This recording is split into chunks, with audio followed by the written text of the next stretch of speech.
Bitter criticism, reading, I don't know, I never know, just improvising always. CGTN, I just read. No, I'm going to read Al Jazeera. I'm going to read some Al Jazeera. As you can see, we are in the subway for the first time in the show. And well, I just read the genocide dossier, and now try to read some economy. I like this subtitle, this topic, because all the channel sells business. I prefer economy.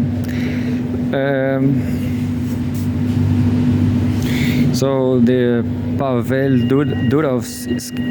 Durov's case is about economy too. Hola chiquillas, buenas tardes. Hola caballeros, señoritas.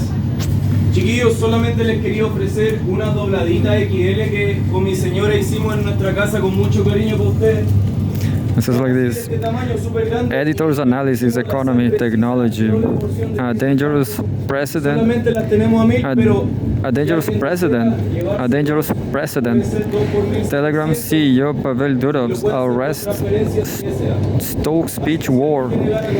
Tech founders arrest in France highlights debate about whether platforms are responsible for the speech of their users. I don't think so. I will repeat my argument. Look, Pavel Durov, let's say, no, Pavel, it's not, the guilty is not Pavel Durov. Let's say kids, a child molester, a heavy molester, a child abuser. He eats rice, let's say rice, regular rice. But and then this guy that eats rice commit a crime. Is the agriculture, the rice producer, guilty? Is not, you know. It got nothing to do with that. But anyway, Telegram founder and CEO Pavel Durov delivers a keynote speech during the Mobile World Congress in Barcelona, Spain, 2016. By John Power, August 28, 2024. In the war for control of the internet, the potential significance of Telegram founder and CEO Pavel Durov's arrest is difficult to overstate. At the heart of French authorities' case against the Russian-born billionaire is an enormously consequential question. Are online platforms legally responsible for the speech of their users? Prosecutors say Durov was detained as part of an investigation involving 12 criminal allegations, most of them related to complicity in serious crimes ranging from drug trafficking to distribution of child sex abuse material. While governments around the world have for years sought to exert greater control over online speech, cracking down on everything from racial hatred and internet bullying to misinformation about the COVID-19 pandemic, the arrest of a tech founder by a liberal democracy has few in any precedents.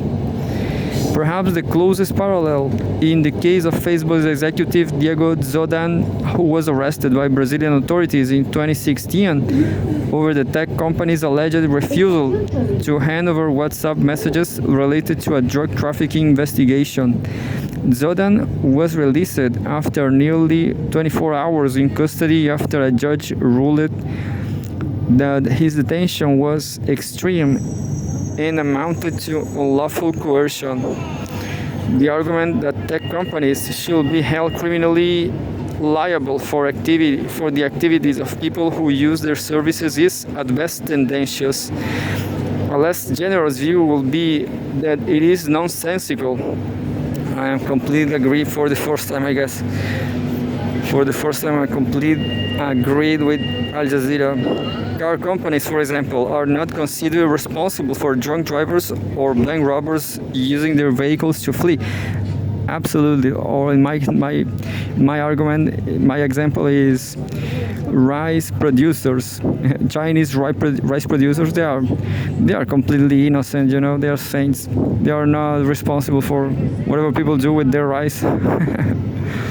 Anyway, many of the issues at the heart of the debate were in fact largely settled decades ago in the United States, the birthplace of the internet and the home of many of the world's most influential platforms.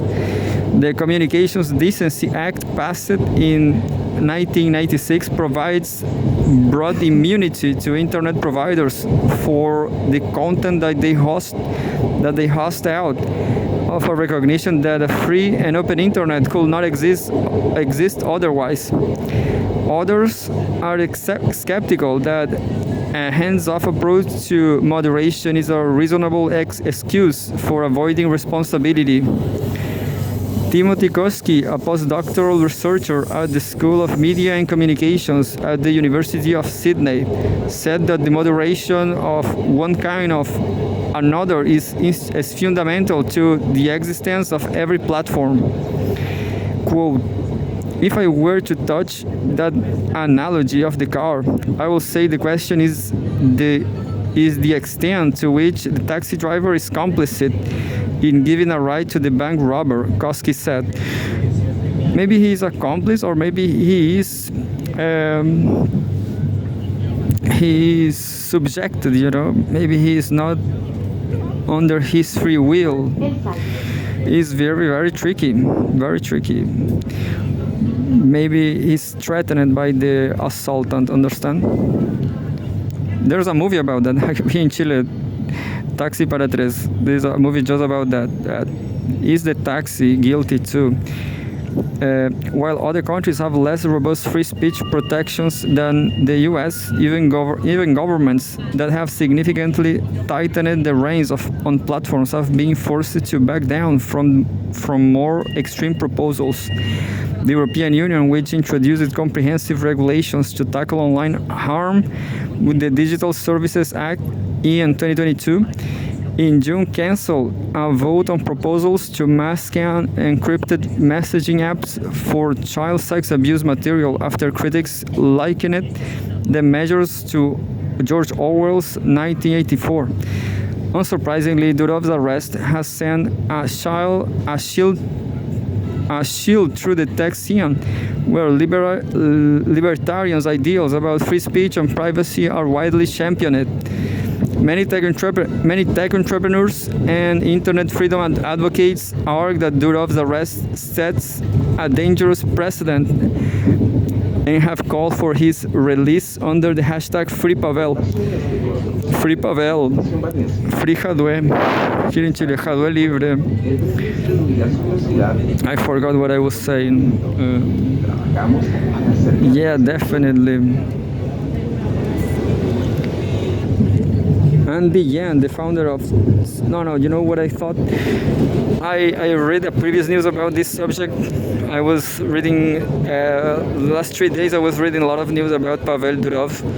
I didn't know that Telegram, I thought Telegram was controlled by the Russian government, That's what my hope. I like it, that because Macron just proposed Pavel Durov to take the company to France, That would be terrible, because people say Haniyeh in Palestine was killed by using WhatsApp. Understand the situation. That's what people say. Anyway, so we need a Chinese slash Russian, Iranian something. We need a chat platform like from another country, not the United States. Anyway, Andy Yan, the founder of Switzerland-based email provider Proton Mail, described the criminal case as insane and suggests that tech founders may no longer be safe to travel to France. Yeah. Quote, "This is economic suicide and is rapidly and permanently changing the perception of founders and investors," Jens said. in a post on X. Rumble CEO Chris Pavlovsky, whose video platform has positioned itself as an anti-censorship alternative to YouTube, said he had safely departed Europe. Quote, France has threatened Rumble, and now they have crossed a red line by arresting Telegram CEO Pavel Durov, reportedly for not censoring speech, Pavlovsky said on X. Rumble, quote, Rumble will not stand for this behavior and will use every legal means available to fight for freedom of expression, a universal human right. Some commentators have also questioned why Durov has been singled out when other platform hosts harmful content.